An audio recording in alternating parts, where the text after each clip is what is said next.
How's it going today there, YouTube? Well, we've got ourselves a cold, snowy winter's day up here in Cockshutt today, and I think today would be a good day to tinker with some farm toy stuff, which is what I think exactly what we're going to do. I think I'm going to show you guys this Cockshutt 30 model kit I picked up from Jolly's Farm Toys last week, and if you're interested in one of these kits, I'll make sure I link his website down below. You can order them through the kit, or you can call him, he can get it in for you. Now, it's been almost 5 years since I put one of these kits together, with, of course, with the W4. That was like back in 2017, so I actually had to watch some of my own old videos to remember how I put some of this stuff together, because it's been a very long time since we've done any farm toy stuff, and you guys have noticed that on the channel. So anyway, I'm going to flip this phone around here, and we'll kind of get into this model kit, and I'll show you guys kind of what we got here. And before I get into this here, there's been comments here in the past, so there's kind of a trend going on here. I did that W4 model kit about 5 years ago, and then a couple years later, I brought a real W4 home, which I knew about the real one when I was doing the kit. So people are already starting to talk and say, hey, if you do that Cockshutt 30 kit, you might have to do a full-size Cockshutt 30 afterwards. And it's kind of funny you guys mention that, because I know where there's one for sale about 10 minutes from my house. Maybe we'll have to do a vice grip garage, and maybe we'll have to do a full-size Cockshutt 30 here, maybe down the road. You just never know what's going to happen, but I'm not going to tell you guys until you guys see it in the video. So when you guys get your kits, this is what comes included, and there is more parts to this kit than there was in the W4 kit.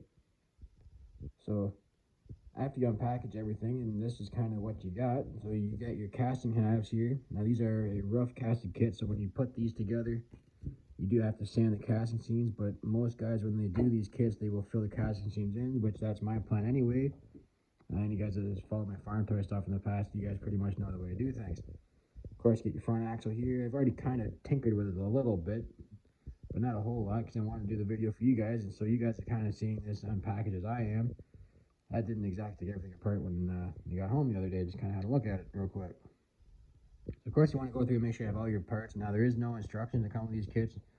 I'm not sure if Nick has printed instructions or whatnot, but it's pretty straightforward, and most of these pieces only go in one spot.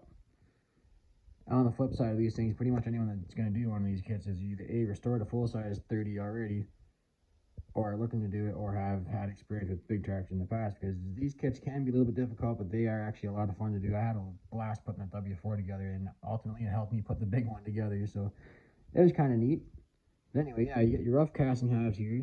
Now with this kit, you have to put the fenders on the axle housings, so the square tubes here are going to the fenders, which they go into these little holes here. So I think with this kit, it's different than W4, because I remember the W4, the piece that the front axle sits in, you had to put the castings together, and then the little rivet holds the axle in there. So with this kit, what you have to do, because this is a narrow front kit, you can get it in a narrow front kit or a wide front kit. Of course, I opted for the wide front kit because that's what I like. So when you put your casting halves together, you'll see there's a hole there, so you have to drill it for the piece to go in. So the axle, when you get it all together, this little piece here has the little hole in there for that little piece of metal there to go into. But I might change it out, because I do have rivets like what the herbal tractors have in them. I do have a bag of rivets here, and I might opt to upgrade that to a rivet, but we'll see when time comes. So you have to drill a hole for that stub there to go inside here. Back to the parts now. You do get your tires, of course, front and rear tires. You get your seat, steering wheel, and the transmission cover plate. I'm not sure if you have to put that in before you put the axle housings in, or sorry, put the casting halves together. I believe that little hook is to go on the back of the axle, the radius arm there. You get tire rod ends, of course, that's your front wheel. Spindles are the bent piece of metal here. Of course, you get your decals. Now these come with everything to put them together, the little steel rods and everything. I think with the W4, I went and bought a different bigger piece of steel for the axles, because the wheels were a little bit bigger than the piece of steel I got. That's alright. These are your rear rims, of course. Drop bar.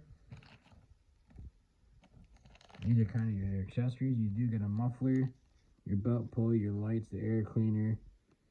I believe that's that's not the power takeoff shaft, because on this kit the power takeoff shaft is casted already into the back of the casting already. Now with the W4 I had to drill and put the PTO shaft in. So this is basically what you start with. I might do a 3 or 4 part series on this kit, putting it together, because you guys seem to enjoy that when I did it with the W4. First thing I'm probably going to do is start sanding all the rough castings down, and then we'll take some JB Weld, of course, that's what I prefer, to put these casting halves together. Now there are alignment pins here. There's one there and one back here. I think what I had to do also on the W4, I took my Dremel tool and I just cleaned these holes up a little bit. That one for sure I'll have to clean up, because I already tried to test fit it and it needs a little bit more, but that's okay. I have all the drill bits and whatnot for the Dremel tool to do that. Dremel's the most handiest tool you'll ever have for doing farm toys, by the way, guys, if you didn't know that. Got a brand new Dremel tool in the case ready to go at any time. So that's kind of a overview of this kit. Oh, this goes through your axle housing. This is your axle right here. So, but there'll be more on that when we get into the kit and get things put together. Now the only thing I'm really concerned about is getting paint for this kit, because you can't just go to the dealership and get Cockshutt paint anymore. So I don't know if I'll have to ask around and see if maybe one of my Cockshutt tractor collector friends have any in an aerosol can left over from a project. Maybe I'll have to go that route, but we'll deal with that when time comes. But we'll get this put together, and I think you guys will really enjoy this. As always, if you guys like what you see, please comment, rate, and subscribe for more. I think you guys will enjoy putting this kit together as much as I will, and I can't wait to get it together and get it on the shelf. I haven't decided if I'm going to do my giveaway and give this kit away, or if I'm going to pick up another kit and give that away, or I think I want to do something on 1/16 scale this time, but I might wait till I have 2,000 subscribers. I need you guys' help for that. When we get to 2,000 subs, I'm going to do a giveaway. I'm not 100% sure what the giveaway prize is going to be just yet, but stay tuned for that. So anyway, I'll see you guys on the next one.